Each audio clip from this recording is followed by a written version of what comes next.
יוסי נתן לי 5 שעות, אז אני מבקש ככה סבלנות קצת. אני אנסה להסביר קצת את הקונטקסט שבו העולם נמצא כרגע, ואיך מדינת ישראל בעצם משתלבת במשהו הרבה יותר גדול שאתם לא שומעים בחדשות בכלל, ואיך לזה יש קשר גם למי שכמובן ישקיע בכל מיני דברים היום שיהיו רלוונטיים למגמה הגדולה שהולכת ומתפתחת. אני מניח שכולכם מרגישים שמשהו קורה בעולם, ולא מעט אנשים מנסים להבין באמת מה קורה, מה מתרחש פה, איך הנקודות מתחברות, מה הקשר בין אוקראינה לבין ונצואלה, לבין החות'ים, לבין מזרח אירופה, כל כך הרבה דברים. בדרך כלל בהיסטוריה לוקח הרבה זמן כשאנחנו מבינים מה התרחש, ומחברים את התמונה למשהו משמעותי. אנחנו מנסים לראות את הדברים לפני כן, כמובן המטרה היא לראות מה אפשר לעשות בהווה על מנת להיות חלק ממה שמתרחש. באנגלית? should we speak in English? לא, אני מבין. français? Vous voulez un petit peu français? Non? Ça va. ערבית. ערבית? אהלן וסהלן, זה מה שאני אומר. טוב, אז אני אנסה לתת לכם איזושהי תמונה שהיא למעשה תמונת בוסר. אבל היא מנסה לחבר את הנקודות כבר עכשיו. השורה התחתונה היא שהגלובליזציה והסדר הגלובלי שהכרנו ב-80 השנים האחרונות כנראה נמצא בתעוקה גדולה מאוד ויכול להיות אפילו שהוא קורס. והמשמעות של זה היא שהעולם הולך להתארגן אחרת בעשורים הקרובים, ואנחנו נכנסים לעשור של בין תקופות בהיסטוריה. אוקיי? עכשיו, אני אנסה להרחיב, קצת להסביר מה שאמרתי. מה זאת אומרת שהגלובליזציה נמצאת בתעוקה גדולה מאוד? אז צריך להבין מה היה הסדר עד היום. למעשה, מלחמת העולם השנייה זו הייתה מלחמה איומה ביותר בהיסטוריה של המין האנושי למיטב ידיעתנו. אני לא יודע כמה מכם זוכרים כמה מתו במלחמת העולם השנייה, מי שזוכר? אוקיי? מלחמת העולם השנייה בערך 72 מיליון איש. מלחמת העולם הראשונה 32 מיליון איש. מלחמת העולם השנייה, מתוך אותם 70 ומשהו מיליון איש, 2/3 אזרחים. בדיוק הפוך מאשר מלחמת העולם הראשונה, שהיה 2/3 חיילים, מתוך אותם 30 ומשהו מיליון. אחר המלחמה, הרבה מאוד הוגים ישבו ואמרו, איך אנחנו מפסיקים את המלחמות הללו? זה בלתי אפשרי, זה איום ונורא מה שקורה, הדבר הזה. והם באו עם איזושהי דיאגנוזה, שמסבירה מדוע יש מלחמות. הדיאגנוזה הזו כרגע קרסה. והם באו ואמרו את הדבר הבא. כשאני אומר הם, אני מדבר בעיקר על אסטרטגים אמריקאים. הם באו ואמרו שהדבר העיקרי שגורם למלחמות בעולם לאורך אלפי שנים, זה שברגע שהיה מנצח כלשהו באיזושהי מלחמה, בדרך כלל הרג, אנס, גנב, לאחר זמן מה, אלה שנוצחו, התחזקו והחזירו. וככה רואים את הפנדולום הזה בהיסטוריה. הדוגמה הבולטת הייתה מיד אחרי מלחמת העולם הראשונה, מה שקרה. כל העולם דרך על הגרמנים, ביקש מהם לשלם ועשה להם צרות, ואז הם התחזקו והחזירו. ואז הם באו עם רעיון ואמרו ככה, במקום שאנחנו נדרוך על המנוצחים, בואו נעזור למנוצחים. ואז אנחנו לא נפסיק את המעגל דמים הזה של אורך אלפי שנים. ומזה יצאו פרויקטים, ודאי שמעתם על מרשל, שעזרה גדולה לגרמניה וליפנים וכן הלאה וכן הלאה. אבל זה לא מספיק. כדי להפסיק את מעגל הדמים הזה, או את הפנדולום הזה, היה צריך לבנות פלטפורמה גלובלית שבה אפשר לנוע על פני הים מבלי לחשוש שמישהו יגנוב לך בדרך את מה ששייך לך. בשביל זה האמריקאים הקימו פלטפורמה שעולה טריליונים של דולרים של שיוט בים, ולמעשה אחר אלפי שנים הצליחו להתגבר על מה שאנחנו קוראים לו שודדי ים, למשל. או לא רק שודדי ים, מדינות נהגו לשדוד אוניות שעברו ממקום למקום. פתחו מעברים בים בכל מיני מקומות על מנת שהכל יזרום. המאבק עם ברית המועצות היה כדי לדחוק אותם מנמלי ים על מנת שכל הגלובוס הזה יהיה חופשי לחלוטין לתנועה. שלמעשה למעלה מ-95% מהסחר הבינלאומי היום זה דרך הים. והסיבה העיקרית היא שזה לא עולה כסף לבנות דרכים על הים. דרכים פתוחות. זה לא כמו כביש שעולה הון עתק. אבל גם זה לא מספיק. היה צריך לבנות פלטפורמה בינלאומית, מוסדות בינלאומיים, שאם למישהו יש מחלוקת, אז פותרים את המחלוקות שם, ולא פותרים אותם בשדה הקרב. אבל גם זה לא מספיק. צריך לבנות מוסדות אדירים בעולם, שיוצרים הסכמי סחר, כמו הסכמי גאט בהתחלה, והסכמי WTO, כולכם מכירים, נכון? אני לא צריך להסביר. כן או לא? תעזרו לי. הסכמי WTO? וואלה.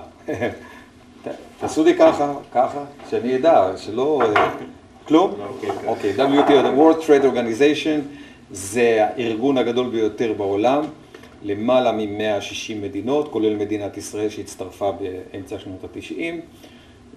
בין כל המדינות הללו יש סחר חופשי ללא מכסים ולא כלום. אוקיי?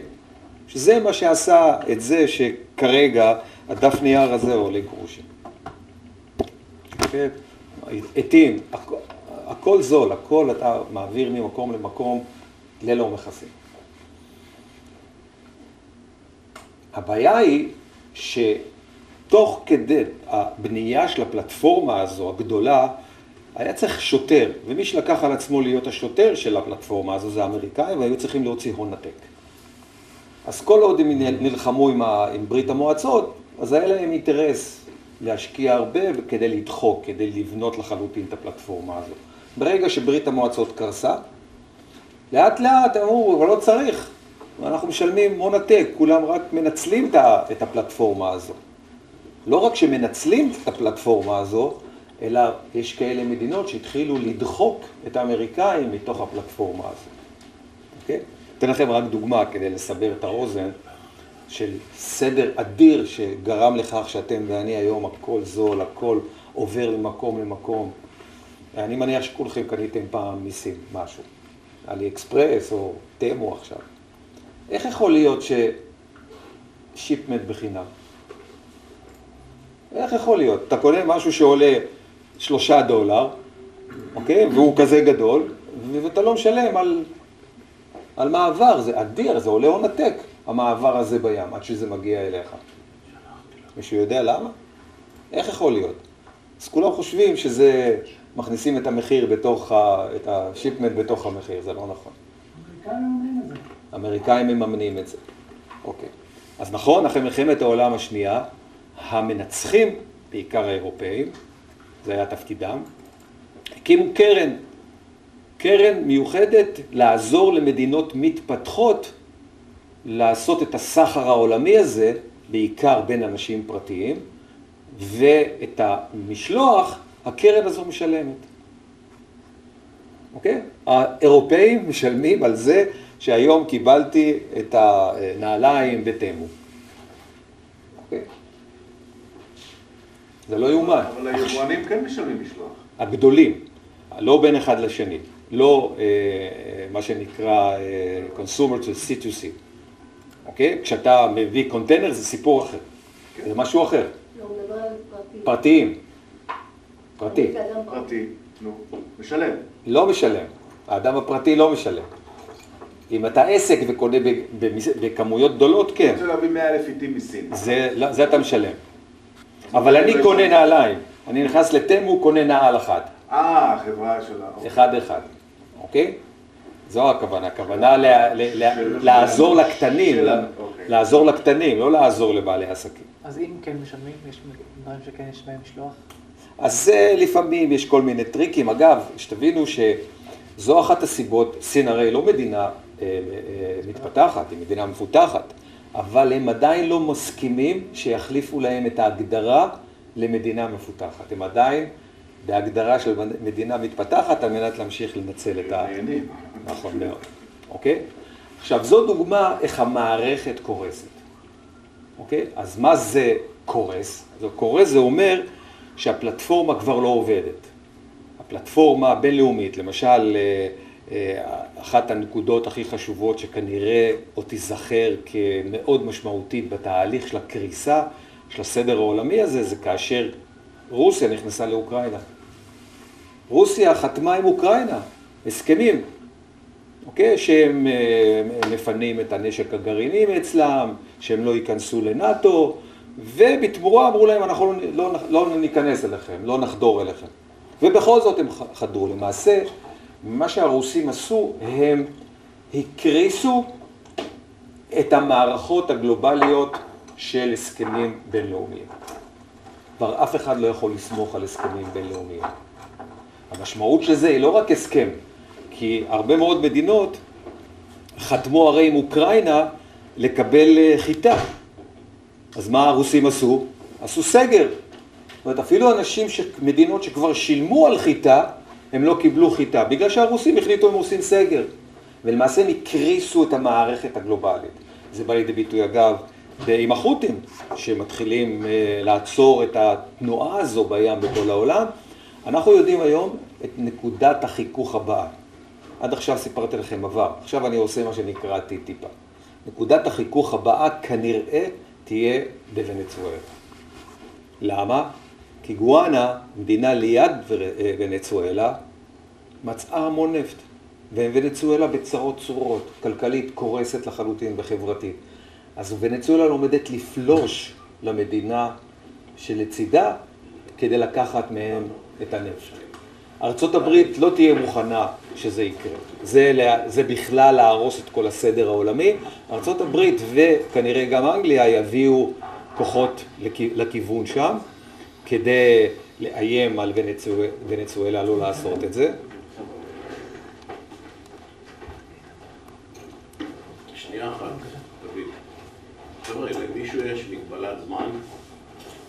להפסיק? לא, רגע. יותר חוק. מישהו מגבלת זמן. לא, אף אחד לא? רק תפעיל לנו מזגן קצת. שעה מעכשיו. תפעיל לנו מזגן בבקשה. אם זה... יש לנו את כל הלילה. אוקיי, לא, אני אעשה את זה, קצר אני כבר מסיים. אוקיי? אמריקאים והאנגלים יהיו חייבים להביא כוחות כדי לאיים על ונצואלה לא לעשות את זה. כי אם ונצואלה עושה את זה, המשמעויות הן מרחיקות לכת על כל העולם. זה אומר שהמערכת קרסה לחלוטין. כדי לעשות משהו כנגד זה, מה שכנראה הוונצואלים יעשו בעידודם של הסינים, הם יתחילו לראות טילים כמו שהחות'ים עושים, לכיוון תעלת פנמה. תעלת פנמה, 35% מהסחר של ארצות הברית שמגיע מהמזרח לכיוון ארצות הברית, החוף המזרחי של ארצות הברית, 35%. המשמעויות שזה מרחיקות לכת, ואנחנו יכולים להתגלגל במהירות גדולה מאוד לעוד מקומות אחרים בעולם. תזכרו, תעלת פנמה, והדבר המפחיד ביותר של כל העולם, שזה יכול להתגלגל תוך 5 עד 10 שנים, שזה מצרי מלכה. לא יודע אם שמעתם על מצרי מלכה. דרך מצרי מלכה, כל הנפט של סין, 85% מהנפט של סין מגיע מכיוון המזרח התיכון, הים ההודי, עובר דרך מצרי מלכה, בקצה של מצרי מלכה זה סינגפור, ונכנס לכיוון ים סין הדרומי ומגיע לסין, 80% מהנפט. אם ארצות הברית רוצה להפיל את סין, תוך 1.5 שנה, להפיל אותה, סוגרים את מצרי מלכה לתנועה של אוניות. ומזה כולם מפחדים. מזה כולם מתכוננים. עכשיו, איך מתכוננים? אז אנחנו נמצאים כרגע בשלב שבו המדינות הפסיקו להאמין בגלובליזציה ומתחילים להתארגן בצירים שונים, מקבצים של מדינות. אוקיי? אתם כולכם שמעתם על המקבץ של האזור שלנו, שזה רוסיה, איראן, מי עוד? סין. סין עדיין ברקע קצת, לא, נכון? כן? חמאס, חיזבאללה, כן? החות'ים. זה האזור שלנו, אמרתי. עכשיו, האמריקאים כבר ידעו את ההתארגנות הזו, והכינו את האזור הזה לקראת המאבק הגדול שכנראה בלתי אפשרי להימנע ממנו, והאמריקאים ארגנו את מה שאנחנו קוראים לו הסכמי אברהם, שזה מקבץ של מדינות פה, שיהווה איום כלפי הציר שהזכרתי לכם, אבל בעיקר כלפי סין, שאפשר יהיה לעצור אותה במזרח התיכון כדי לא להגיע לאירופה. זה הסכמי אברהם. ברגע, אם אתם רוצים שאני אסביר קצת יותר מה הייתה הדחיפות של החמאס לפעול כמו שהם פעלו, ברגע שכולם הבינו שישראל עומדת לחתום גם עם ערב הסעודית, אז כולם נכנסו ללחץ. כי ברגע שארצות הברית תחתום עם ערב הסעודית, כל המזרח התיכון השתנה. השתנה לחלוטין. זה כוח כלכלי אדיר, זה כוח פוליטי וכוח ודאי וודאי צבאי. אתם הרגשתם את המעט של זה באפריל, כאשר הייתה מתקפה של טילים בליסטיים על מדינת ישראל. זה הקצה שמאחורי משהו הרבה יותר גדול של הגנה אזורית שכולם שותפים לה. אי אפשר יהיה לעצור את התנועה הזאת, הוקטור הזה של ההתארגנות. כל העולם כרגע מתארגן במקבצים של מדינות. אנחנו מלחמת עולם שלישית. אנחנו כבר בתוך זה.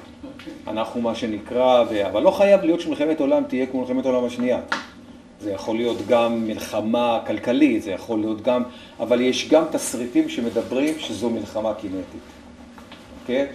יש כבר תסריט שהתפרסם, שנעשה בארצות הברית, ושם הם מדברים בשנת 2027, ממש מלחמה קינטית, ועד לא אאריך בדבר הזה. למה אני אמרתי לכם את כל זה? למעשה, תוך זמן קצר, מזרח התיכון מתארגן מחדש, אחרת לחלוטין, וחלק מזה יהיה גם מלחמה שתמשיך עוד קצת, אבל ההתארגנות הזו פותחת אפשרויות בלתי רגילות במזרח התיכון. אנחנו כל הזמן הסתכלנו על אירופה וארצות הברית, על מחירות, אבל השווקים הכי טובים שיש היום זה השווקים הערבים. וברגע שאנחנו חותמים עם ערב הסעודית, נפתחים אפשרויות בלתי רגילות לטכנולוגיות, למוצרים, לשירותים, לכל מיני רעיונות הכי קטנים. באמת, ויש להם רעב בלתי רגיל לרעיונות הכי קטנים. זה פחות או יותר הקונטקסט. מי שידע לנצל ולהבין את הפוטנציאל הזה, ולהכין דברים שהם באמת רלוונטיים גם לשווקים הללו, ואנחנו צריכים לעשות פה משהו גדול בראש שלנו, לעשות סוויץ' מאירופה ומארצות הברית, לכיוון המזרח התיכון. שהיינו בכלל, התעלמנו, לא רצינו להיות שייכים אליו, אבל אנחנו נכנסים ברגל גדולה מאוד לתוך המזרח התיכון, וכל המזרח התיכון עומד להשתנות בעשורים הקרובים. זה הולך להיות... מה זה, דובאי למשל? דובאי זו דוגמה קטנה. דובאי זה כלום לעומת ערב הסעודית. ערב הסעודית, רק כדי לסבר את האוזן, היום מרבית הנפט שנוסע מהמזרח התיכון לכיוון אירופה, עובר דרך תעלת סואץ. תעלת סואץ תהיה לא נדרשת. ערב הסעודית כבר לא מפיקה כל כך נפט. לא להפיק. לא, זה במעבר. מעברים. המעברים זה לאשדוד ולחיפה, והחל מרכבות וכלה במסעיות אדירות שיעבירו דברים מהמזרח לכיוון אירופה. אוקיי? מדינת ישראל תהיה נוד מאוד חשוב של העברה הזו, קודם כל. כי כולם מכינים כרגע את דרכי המעבר העתידיים. של מסחר. דרכי המסחר העתידיים של המאה ה-21. ערב הסעודית היא מדינה קטנה במספר תושבים, כמה יש שם? 30 מיליון, 40 מיליון, איך אפשר להשוות את זה לארצות הברית? לא, המיקום שלה, אנחנו לא מדברים על ה... לא, כשאתה מדבר על פעילות עסקית בערב הסעודית. אז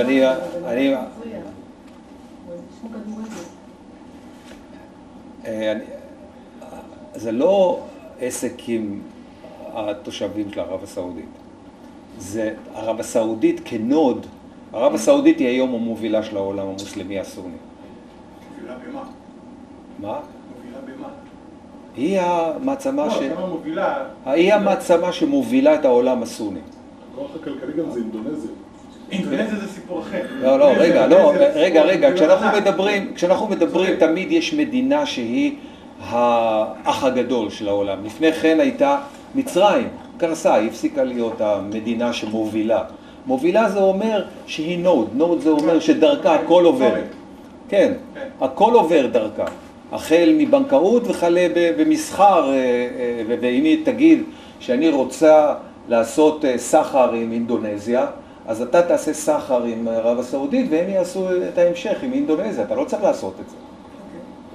זו המשמעות של זה באופן. מה עם התוכנית של איראן להרוס את כל ה... זו התוכנית, זה בעצם המאבק הגדול. אנחנו רק התחלנו בגלל זה את המלחמה פה במדינת ישראל.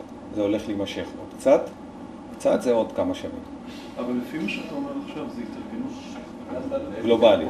גלובלית, אז השאלה אם ההתארגנות הזאת היא גם נגד איראן. כן. היא גלובלית נגד איראן. כן. ובכל זאת יש להם את האומץ לעשות מה שהם רוצים. תראה, בואו נגיד את זה בלשון קצת שונה. מתי אתה הופך להיות אגרסיבי יותר? שתי אפשרויות. כשאתה חזק מאוד, בדרך כלל מדינות חזקות מאוד לא צריכים אגרסיביות אמיתית. הם רק מפעילים את זה מה שנקרא soft power. מתי אתה מפעיל כוח אמיתי? זה כאשר אתה מרגיש שאתה מתחיל להיות חלש. זה כבר דיון מסוג אחר לחלוטין של יחסים בינלאומיים, אבל זו הערכה, זה אותו דבר סין לפי כל הערכות שאני מכיר, הגיעה כבר לשיא שלה והיא מתחילה כרגע לגלוש, ולכן כשהיא מתחילה לגלוש למטה, אז היא תהיה הרבה יותר אגרסיבית. אני חושב שזה מספיק, רק כדי לתת לכם. אני לא יודע כמה זמן דיברתי, אז וואו, דיברתי חצי שעה. לא סופרים לך. לא סופרים לי? טוב. ערב הסעודית לא חוששת מהמלחמה אצלנו? מה? ערב הסעודית לא חוששת מהמלחמה אצלנו? בכלל לא. ערב הסעודית חוששת למלחמה אצלה. מזה היא משותקת. הוא ימת מאיראן כל הזמן. משותקת. והיא חייבת אותנו. חייבת אותנו, אנחנו חייבים אותה והיא חייבת אותנו, לכן זה התחברות של אינטרסים. וזה מגמות שמתפתחות, זה תזכרו, אמרתי, זה ניתוח בוסר של לנסות לחבר את הנקודות עוד לפני שדברים מתרחשים, אבל אני חושב שיש בזה הרבה דברים שהם יותר מדויקים, מה שאנחנו אולי חושבים אפילו כרגע. Thank you. תודה רבה. תשב קצת, במה השקעת? אתה לא ישבת לשמוע אותי, אני לא לא, יושב לשמוע. אני עובד.